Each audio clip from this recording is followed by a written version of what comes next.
আসসালামু আলাইকুম ওয়া রাহমাতুল্লাহ। সবাই কেমন আছেন? আপনাদের উদ্দেশ্যে আমি আসলাম দুই চারটা কথা বলার জন্য। যদি হাতে সময় থাকে একটু ভিডিওটা শেষ পর্যন্ত দেখার অনুরোধ করছি। আমি একটা বিষয় নিয়ে আলাপ করব, সেটা হচ্ছে আমরা যারা বিভিন্ন অফিসে বা বিভিন্ন প্রতিষ্ঠানে একটু সিনিয়র লেভেলে কাজ করি বা জুনিয়র লেভেলে কাজ করি, তাদের উদ্দেশ্য করে তাহলে আমরা যারা বস বা স্যার আছি আপনাদেরকেও বলবো যে বসগিরি না করে লিডারশিপ হন।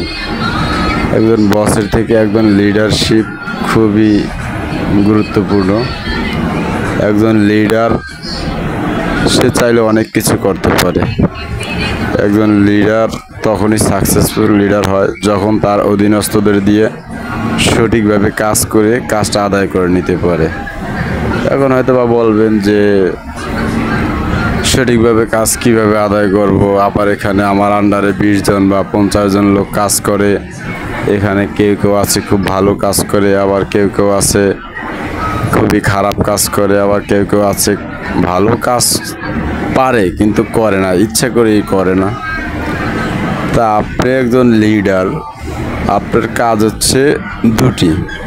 আপনি এক পারেন তাকে বাদ দিয়ে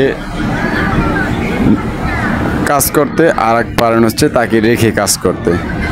বাদ দিয়ে কাউকে বাদ দিয়ে বা কাউকে আপনার অফিস থেকে ছাড়াই করে কাজ করাটা আপনি যদি তাই মনে করেন যে তাকে বাদ দিয়ে কাজ করবো, তাহলে আপনি একজন সাকসেসফুল লিডার হতে পারলেন না। আপনি তখনই একজন সাকসেসফুল লিডার হবেন যখন আপনি কাউকে বাদ না দিয়ে তাকে মোটিভেট করে, তাকে বুঝিয়ে, তাকে গাইডলাইন দিয়ে কাজ করিয়ে কাজটাকে আদায় করে নিতে পারবেন, তাহলে আপনি সাকসেসফুল। আপনার ওইখানে 10 জন লোক কাজ করে, 8 জন লোক ভালো কাজ করে, হয়তো বা 2 জন লোক খারাপ করে। আপনার উদ্দেশ্য থাকবে যে ওই 2 জন লোক কিভাবে ভালো করা যায়। ওই 2 জন লোককে আগে বুঝান, তারপর সে যদি না বুঝে তাহলে তার কি সমস্যাগুলি আছে সেই সমস্যাগুলি দেখেন, সেই সমস্যাগুলি সলভ করার চেষ্টা করেন। তাকে একটু এক্সট্রা কেয়ার করেন যে আসলে তুমি এইভাবে কাজ করো কেন, এইভাবে কাজ করো, তুমি এইভাবে চলো কেন, এইভাবে চলো, তুমি এইভাবে কথা বলো কেন, তুমি এইভাবে কথা বলো। এভাবে তাকে বুঝান। আজ না কাল, কাল না পরশু, একদিন না একদিন ঠিকই সে বুঝবে। আর যখন বুঝবে সে তখনই আপনার কথা সুন্দরভাবে কাজ করবে। আর যখনই আপনার কথা সুন্দরভাবে কাজ করবে তখনই আপনি একজন ভালো লিডার হতে পারবেন।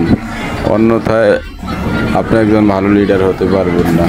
তাই অনুরোধ করবো আমি সকলকে যে কাউকে বাদ না দিয়ে কীভাবে সবাইকে নিয়ে কাজ করে এগিয়ে যাওয়া যায় সেটাই চেষ্টা করেন। তাহলে জীবনে সব কিছুতে আপনি আপনার কর্মস্থলে সব কিছুতে সাকসেস হতে পারবেন এবং আপনাকে সবাই মূল্যায়ন করবে এবং সবার কাছে আপনি গ্রহণযোগ্যতা পাবেন।